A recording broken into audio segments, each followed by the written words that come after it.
చెప్పేది ఏంటి? ఏది పర్మనెంట్ కాదంటావా? ఎగ్జాక్ట్లీ, నేను చెప్పేది అదేరా.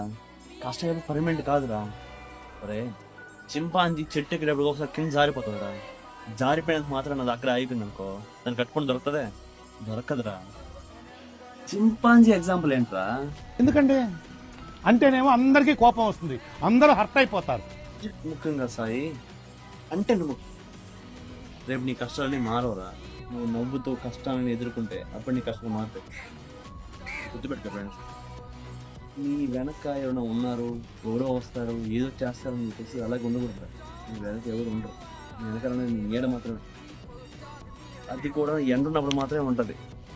చీకట్లోకి వెళ్ళిపోతే నీకు నువ్వే నేను చూసుకోవాలి. నిజమే వస్తున్నాను. ఇప్పటి వరకు నా గురించి నేను తక్కువ వేసుకున్నాను. ఇక్కడి నుంచి అయినా నా గురించి అందరికి తెలిసేలా చేస్తా. తీస్తా, నాలో ఉన్న క్రియేటివిటీ మొత్తం బయటికి తీస్తా, నా తడాకా చూపిస్తా. అది అలా ఉండరా. అలా ఉంటే నువ్వు ఏదైనా సాధించగలవురా. సరే పదా, నేను తిందాం పోయేసి.